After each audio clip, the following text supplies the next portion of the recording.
Greetings, everyone. This is Terry Naturally with another edition of Terry Talks Nutrition. We're here every weekend, same time, same station. You can't miss us. If you're here now, just come on back where we are.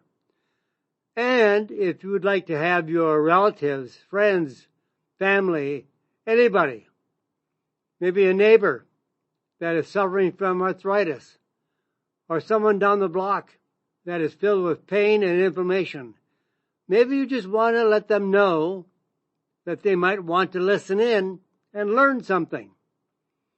We can only do better by learning, knowledge, education, and making changes. We can't take drugs and cancel out the side effects, the symptoms. It doesn't work. And drugs do not provide health, energy, or a sense of well-being. All of our lifestyle choices makes the difference. So I'm glad you're joining us. We've got a whole list of things to talk about. In fact, we're going to talk about St. John's wort.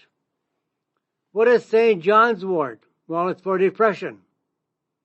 And there's a lot of that. I'm so sorry about the people that suffer from depression. I'm working with several people right now that have depression. And we're making strides. Big strides. It can be done. People are feeling a difference. And that's what it's all about. We'll also talk about the effects of night shift work, especially on women. What effect does it have on women? And I'm going to talk about a listener's question. Someone wrote in to me and wanted to know about the gluten-free diet.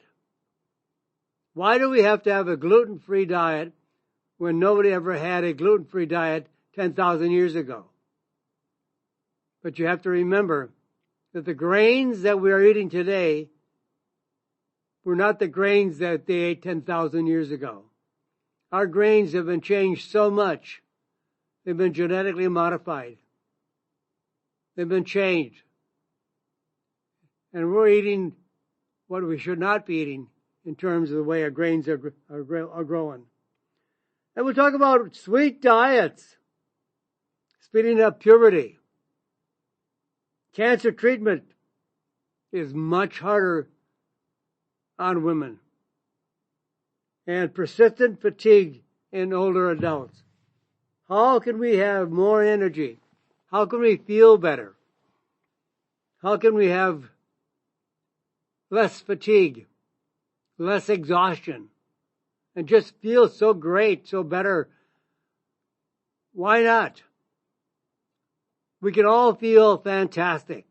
Yes, we can. If you don't, you're not trying hard enough. You're not making enough changes. You know, I see people saying, I'm on the ketogenic diet. What can I have for sweets? It's the first thing on their mind. They're going on the ketogenic diet to be healthier. And then they're looking for a ketogenic diet sweets. No, you can't have sweets. You can't have sugar. You can't have artificial sweeteners.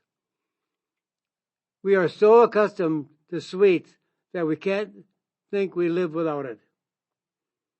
And you know what? Flossing your teeth keeps your heart healthy. So we have lots on the docket today to think about, to talk about. And let's start here with St. John's wort. Over 16 million Americans have a major depressive episode at least once a year. And prescription antidepressants aren't very effective and come with very significant, very serious side effects and adverse events like weight gain, sexual dysfunction, brain fog, nausea and headaches. And in many cases, the drugs used for reducing depression were no more effective than the placebos. find a way naturally. Like consider trying St. John's wort. It has been used medicinally for hundreds of years. In Germany, it is the most frequently prescribed drug for depression. And I don't call it a drug. It's a natural botanical extract. But actually in Germany, it's prescribed as a drug for depression. And has been reported to outsell Prozac by a ratio of 4-1. And doctors in Germany have been trained in medical school how to use natural botanical extracts as medicines. They are taught, educated, to use natural means as a natural medicine. And it has none of the adverse effects associated with prescription antidepressants, like feeling tired, groggy, gastrointestinal disturbances, or sexual dysfunction. It's a natural medicine and has been used for many, many years. Now here are some clinical trials you should be aware of regarding adverse effects. Researchers recently combined all the data, which is called a meta-analysis. They take 30, 40, 50, 100 studies, and they compare all those studies to come up with one conclusion based on all the studies. That's what is called a meta, M-E-T-A, analysis. And this was done on 3,800 women, patients, from 27 different clinical trials on St. John's wort versus prescription drug treatment, SSRIs. And the result, St. John's wort was equally as effective as prescription drugs for depression, SSRIs, for mild to moderate, not severe. Drug companies have compared St. John's wort in a study on drugs, but they used the most severe depressed patients they could find to make St. John's wort look ineffective. I didn't say severe depression. I said mild to moderate. More than 50 randomized controlled trials and 15 observational trials have found St. John's wort highly effective for reducing depression. St. John's wort was superior to placebo and equal or more effective. One more time. Equal or more effective than prescription antidepressants. In a double-blind study, placebo-controlled study involving 105 individuals with depression for a total of 4 weeks. Depressive symptoms were reduced by 50%. Of those in the St. John's wort group, those taking St. John's wort, not a drug, 67% responded to the botanical extract versus the drug. In a randomized, double-blind, 6-week study comparing St. John's wort to Prozac, found that the botanical to be just as effective, and with St. John's wort, safety substantially or superior to Prozac. More effective, less toxic, less side effects. That sounds like a winner. If you have the blues in the wintertime, you feel under the weather, you're depressed, feel lonely, feel shut out, St. John's wort, very safe, superior to Prozac, no side effects, no adverse events. So how does it work? And why does it work? And why don't we use it? We have these natural medicines that have been found scientifically to be superior to drugs. But yet we don't want to give up the drug. Why? Some people have been so convinced by their doctor, so convinced by the research. But unlike prescription drugs, which typically target one pathway, because a drug is only one molecule, and that has been set up by the FDA. And botanical extracts, like St. John's wort, appears to have a broader spectrum effect on multiple neurotransmitters, many, many more pathways, because there are multiple molecules in natural products. And what does it do? Well, it helps elevate serotonin and dopamine and norepinephrine. All the levels increase by using St. John's wort. Non-specific inhibitor of serotonin, norepinephrine, and dopamine uptake,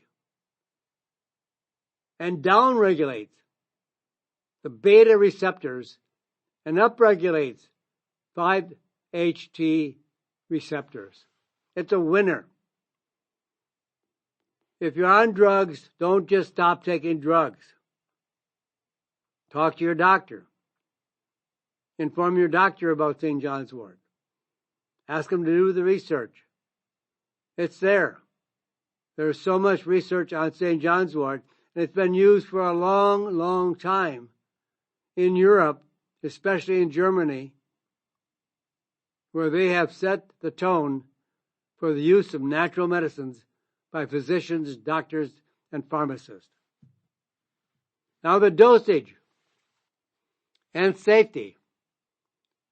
Clinically tested dosage daily with the use of St. John's wort is 900 milligrams. Years ago, the dosage tested was 300 milligrams 3 times a day. 900 milligrams daily. But the half-life, how long it stays in the body, is up to 24 hours. So you do not need to take it in divided dosages anymore. You can take 900 milligrams once a day, and it's highly effective once a day at 900 milligrams. Online is probably not the best place to buy St. John's wort. A recent test of St. John's wort products purchased on Amazon, go to your health food store. The St. John's wort products purchased on Amazon found that out of the 21 brands tested, none of them, 0, contain the right amount of St. John's wort claimed on the label with no synthetic dyes present. And none of the gummy brands had any of the St. John's wort key compounds. Consumers, I know you have a difficult time buying the right products. Well, then go to your health food stores to be guided to reputable brands, and don't waste your money. If you see something cheaper, it's cheaper. And it's going to give you cheaper results. You're not saving money, you're wasting money. Even if it's $2 less or $3 less, you wasted that money because you're not getting your full value of the product. You've got to have the right amount. Because on Amazon, they don't care what they sell. As long as it doesn't have any damaging claims, they don't They have no idea what they're selling. You can sell anything you want on Amazon. They don't check the quantity, the quality. Does it have the right amount? Is it spiked? They just sell it. They're only interested in selling products. Only interested in making money. Where if you go to their health food store, they scrutinize everything they sell. Their reputation depends on you getting results. Because if you get results, you're going to go back to the store. So trust the health food stores for bringing in more quality products, trusted brands that they scrutinize, that they visit, that there are workshops where they meet the manufacturers and the sellers of high quality products. You can't just buy by the name of the product. You got to buy by the quality of the product. Consumers beware. Know what you're buying. Not just by the name. Oh, I buy my St. John's wort less because I buy it online. Uh-oh. That's a flag up. You're not buying the right stuff. Or possibly not the right stuff. Now, what is the new smoking? What is more damaging to your body than smoking? Ultra-processed foods.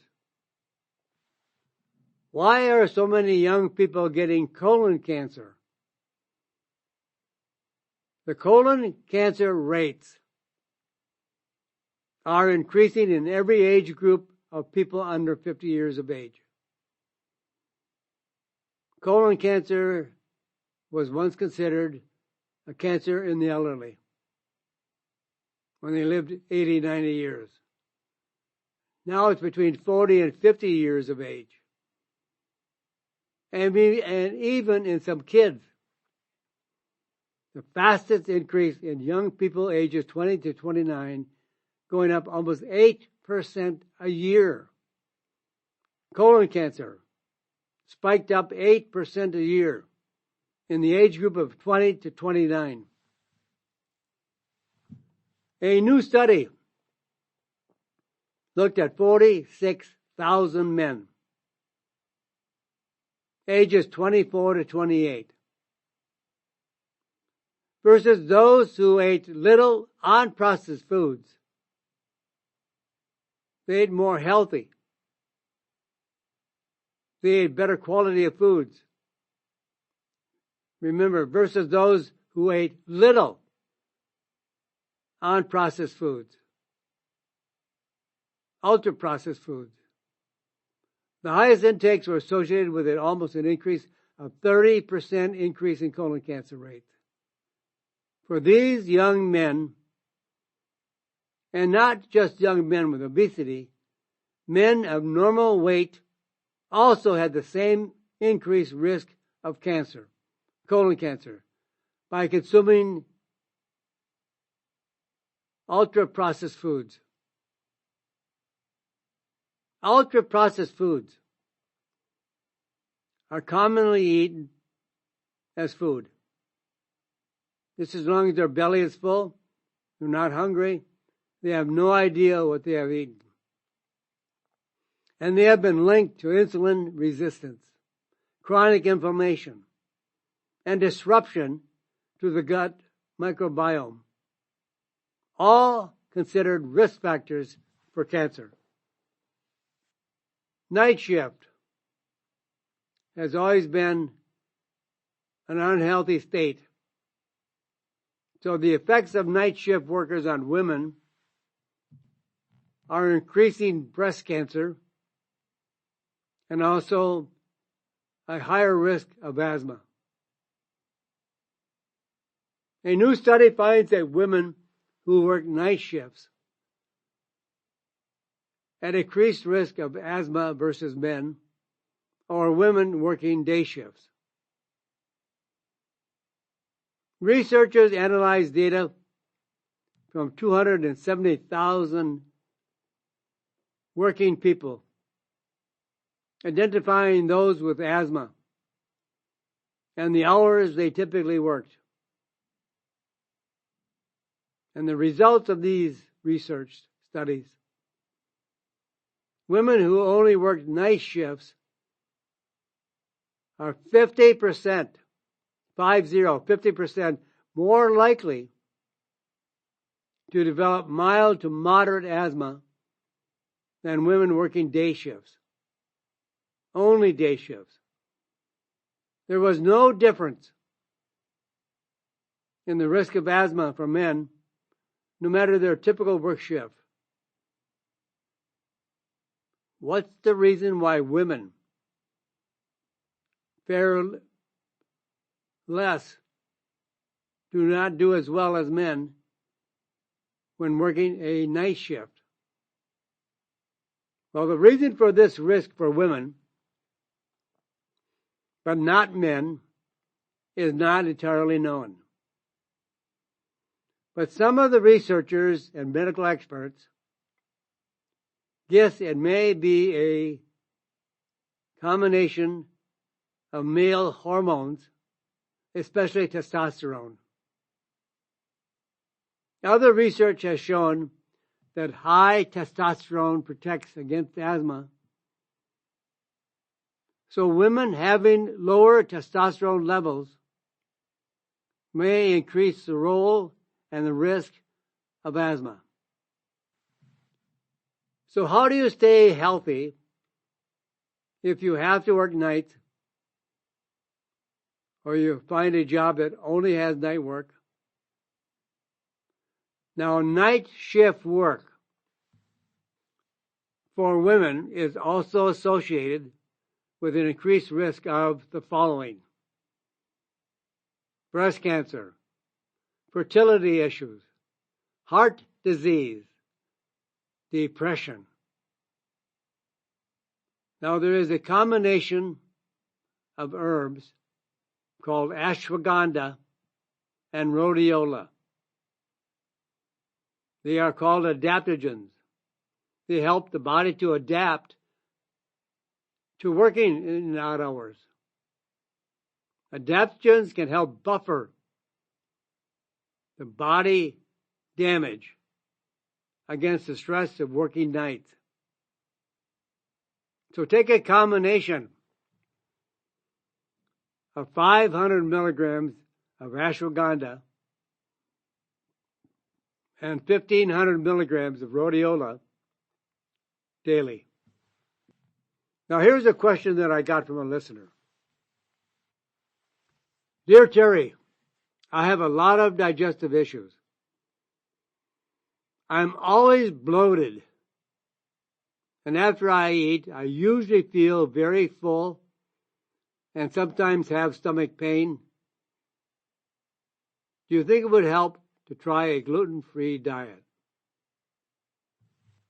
Well, that may have help to some degree.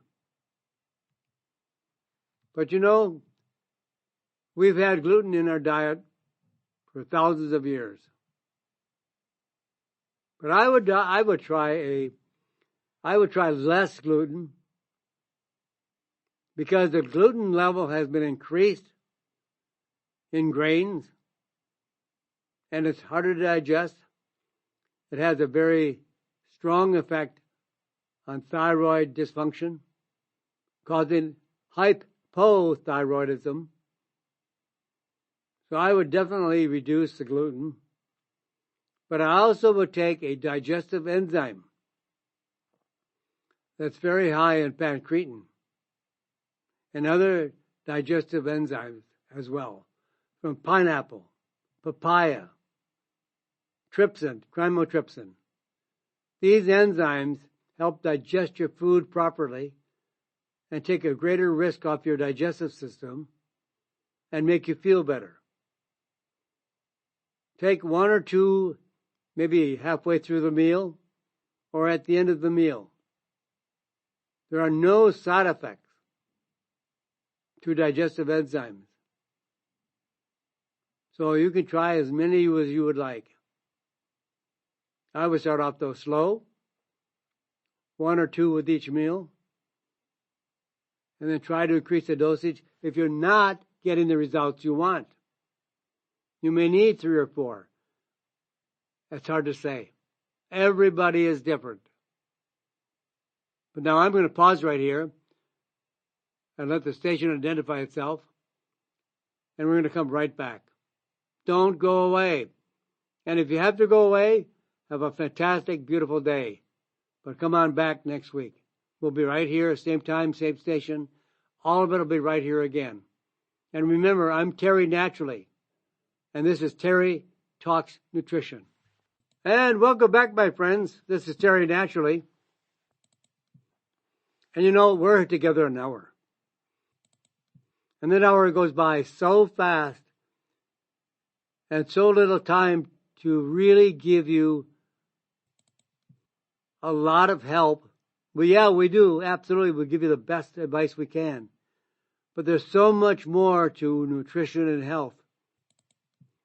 So go to my website, terrytalksnutrition.com. There's all kinds of good information there. You can read all of our newsletters. We have archived our newsletters. We have archived our past radio shows. So you could read and listen till the cows come home. And if you want to subscribe to my newsletter, please do. I'll send it to your email address every Friday. You'll get a brand new newsletter. But then they're all archived. And if you're interested in a particular condition, health condition, you can go to the newsletter and type in a word in the search section, like arthritis or hypothyroidism. And then any newsletter or multiple newsletters that have addressed the issue on a subject will come up, and you can read all those newsletters for additional information. Print them off. And you can keep them with you when you travel, when you're laying in bed, wherever you are. You don't have to be on the radio. You can print off the newsletters and read them when you want. Get more advice. You'll be better off.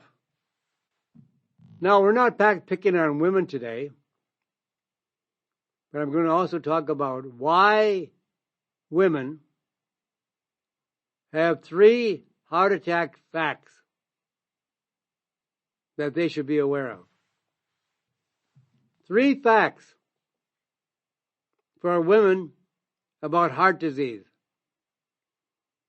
There are warning signs that some people just disregard. Oh, it's nothing. I have a little ache. Must be from working too hard. And women don't always get a warning.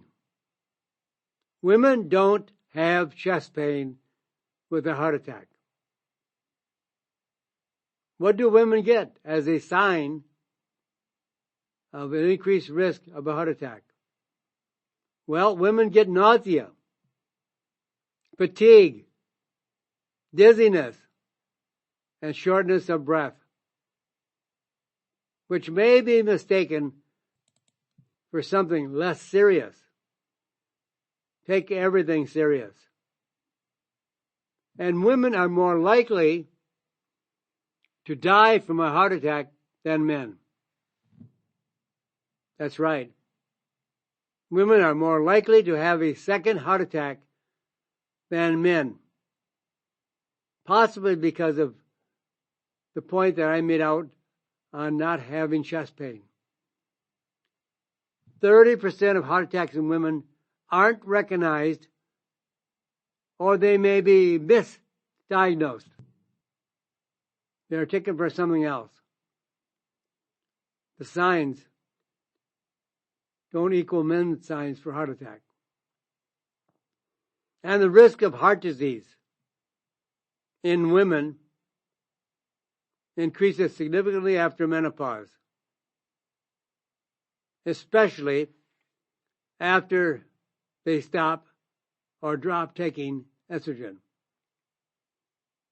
Because estrogen is a protective factor against heart disease.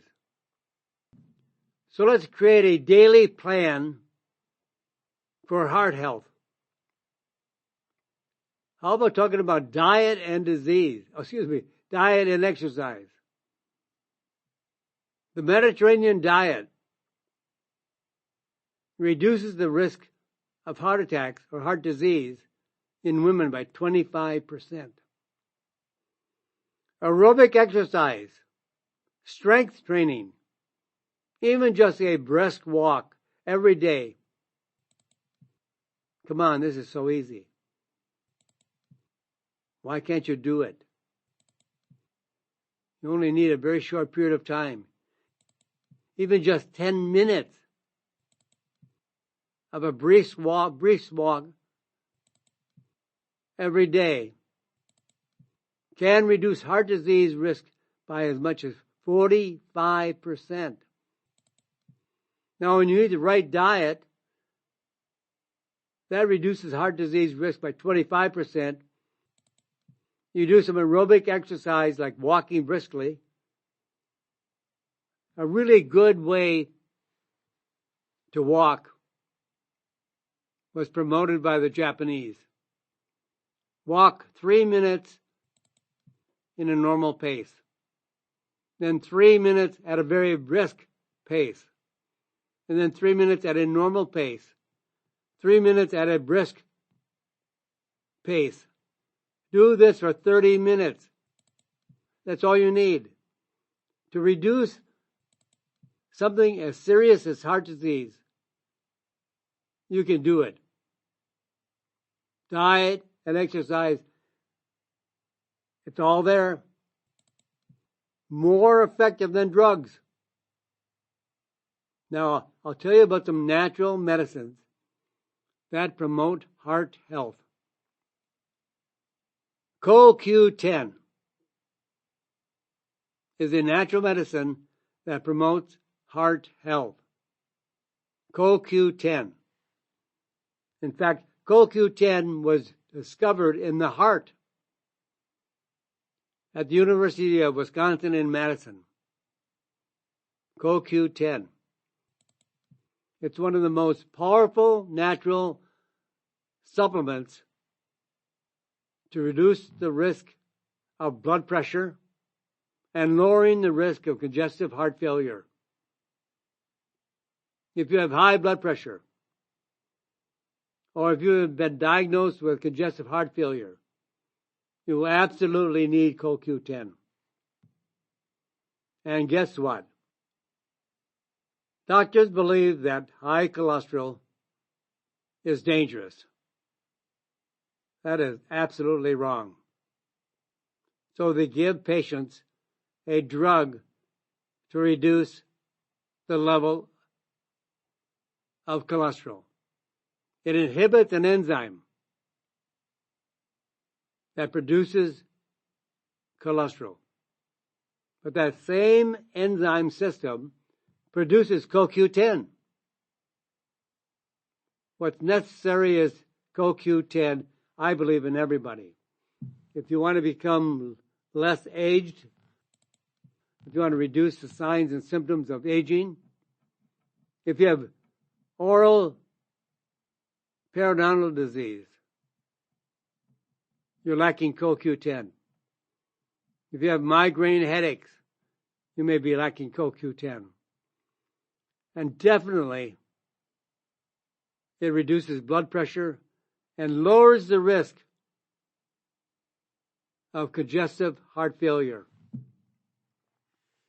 The other supplement I like, with tons of research, even for cancer, aronia berries.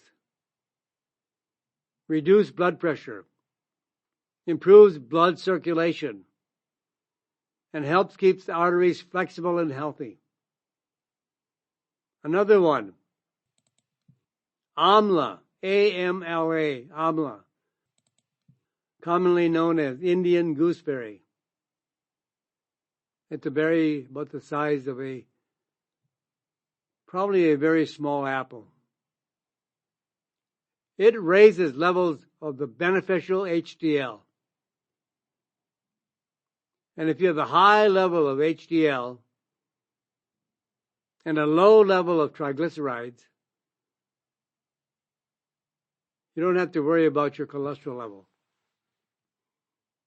Now, how much you take of the amla? About 500 milligrams twice a day. Aronia berry. What I would do is I would look for a formulation with 100 milligrams of aronia berries and 100 milligrams of grape seed extract. Not the oil. Grape seed extract is the powder. I have too many people say, I heard you talking about grape seed extract. I can't find that oil. It's not an oil. Grapeseed oil is not to be taken as a food. It's very high in omega-6 fatty acids, which is pro-inflammatory, pro-oxidative stress. So you want to make sure you're getting all the right components. And for CoQ10, I would look for a chewable tablet with gamma-cyclodextrin, 100 milligrams chewable tablet, and chew 1 or 2 a day. Fantastic for any kind of periodontal disease, migraine headaches, cardiovascular disease, congestive heart failure, high blood pressure. There are so many powerful natural medicines out there. As long as you look for a quality product from a quality company. Now here's the problems for early puberty.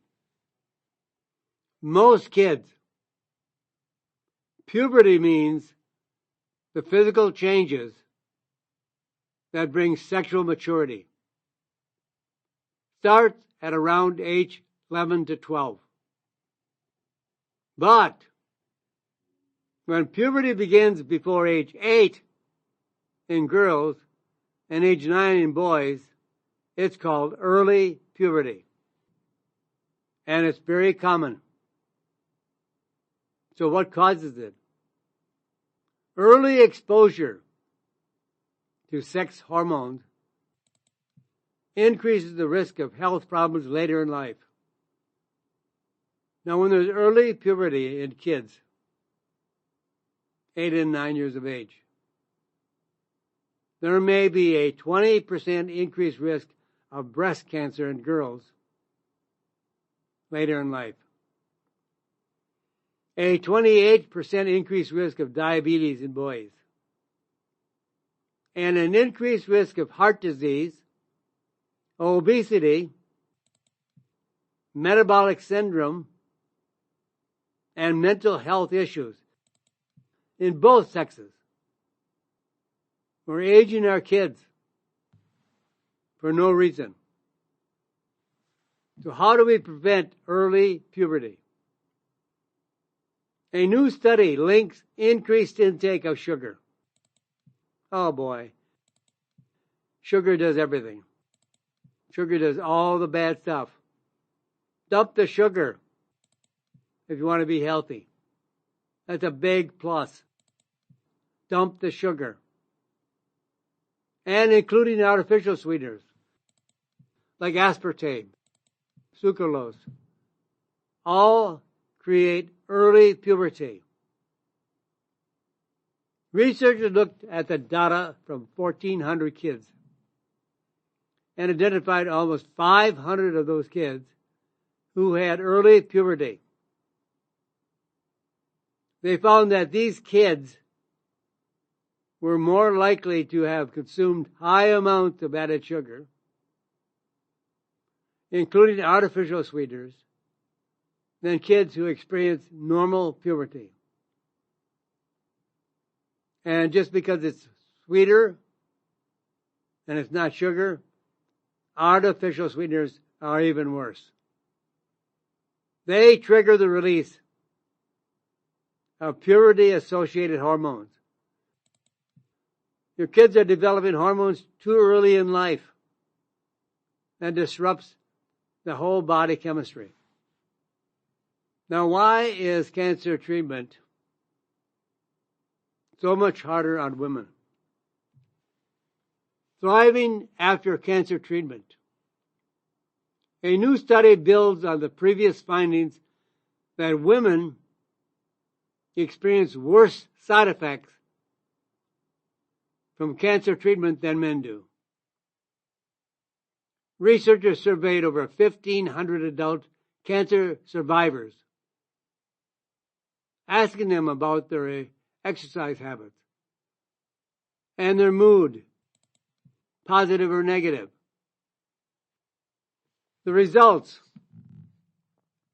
women were 1.5 times more likely than men to say they struggled with fatigue, and 58% more likely to report depression.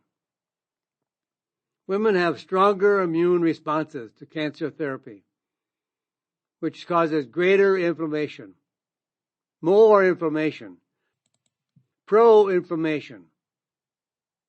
Women also are more likely than men to be treated with hormone therapies, which also contribute to fatigue and depression.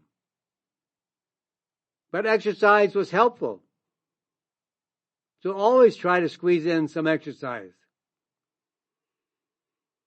People who regularly got mild to moderate exercise were 50% less likely to experience cancer-related fatigue.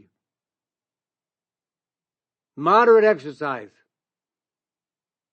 was also associated with a 2 to 5 times reduced risk of depression. Now, why do older adults experience fatigue? Fatigue is very common in the elderly.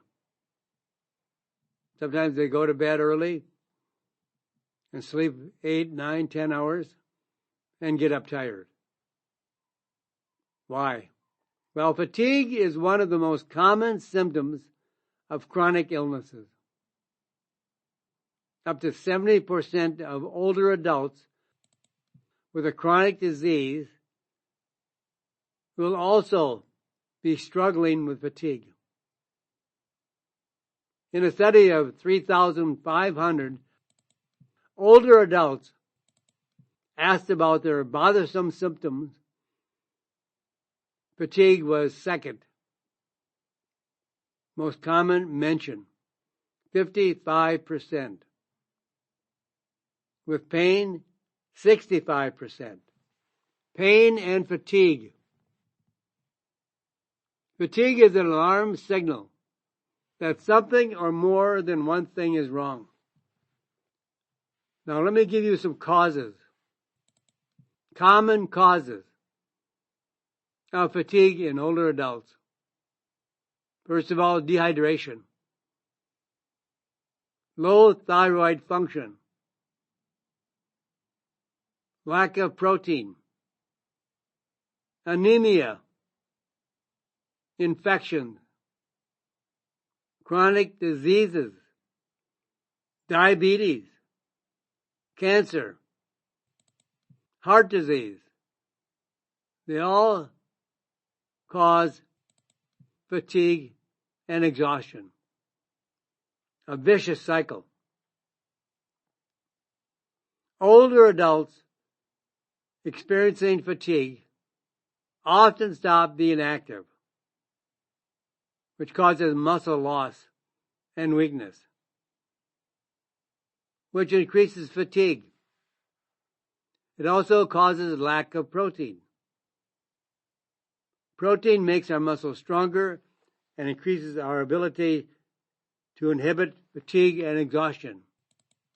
Eat more protein, not oatmeal, not cereal for breakfast. 2, 3, 4 eggs, bacon, butter, maybe a half a piece of toast with a chunk of butter. This is all good for you. It stops the issue of fatigue. More protein. When you have a lack of protein, you lose weight, you lose muscle. And when you lose weight, 35 to 50% of the weight loss is muscle. You get weaker. So how can you reduce fatigue and restore energy? Increase protein intake, as I just mentioned. In a 3-year study comparing protein intake in older adults, those with the least protein in their diets had a 40% increased loss of muscle mass. You're wasting away. I have known people that lost their weight, their overweight, their obesity, several times in a lifetime. As you lose weight, you lose muscle. 35 to 50%, and even as much as averaging off at 40% of muscle loss. So they become fatter, but lighter. I knew one woman that weighed 125 pounds, but she was all fat. All her muscle was gone. She could not even step up a curb without someone holding her hand or taking her by the shoulder or the elbow. Drink more fluids, water. Address underlying health problems, especially blood sugar levels. In a survey of 1,000 people recently diagnosed with type 2 diabetes, over 60%, that's like 600 people, reported experiencing fatigue.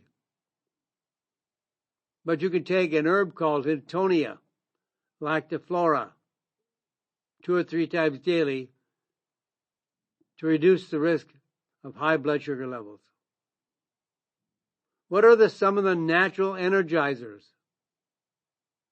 My favorite, the number one, red ginseng. A very excellent natural energizer. It's an adaptogen. The B vitamins, especially B6, B12, and folate. They're all methylated. And a good quality daily multivitamin and mineral supplement. About 30 nutrients in one tablet or one capsule. Also in a powder, a drink mix. All are highly beneficial for reducing and inhibiting fatigue and tiredness. Now, flossing. Do you floss your teeth every morning, every night? Well, it will keep your heart healthy. Another way to have a healthy heart. Flossing stops strokes.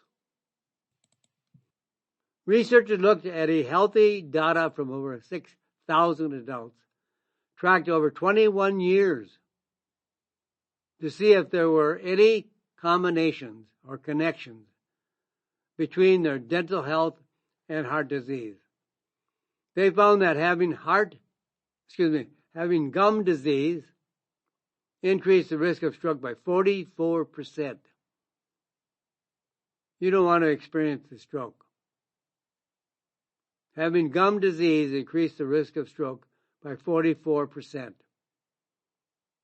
Having gum disease and cavities increased the risk of a stroke by 86%. 86%.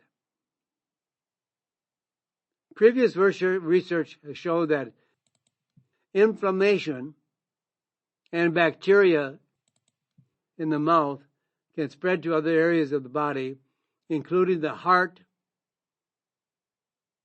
causing narrowed arteries, blood clots that trigger heart attacks and stroke.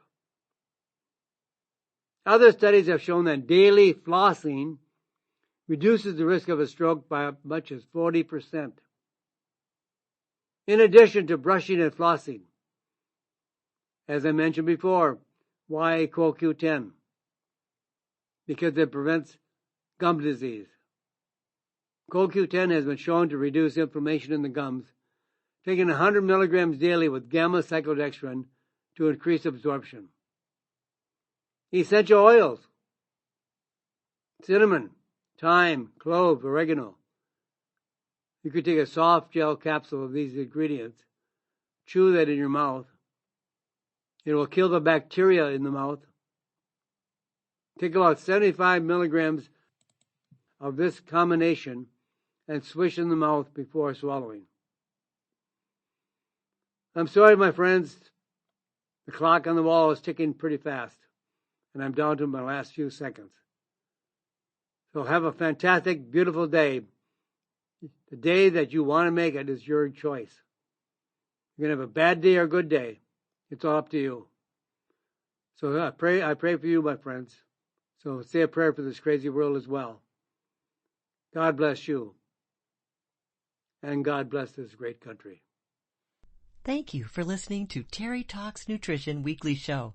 Don't forget to subscribe and leave a review on your favorite podcast platform, including Apple, Google, and iHeartRadio.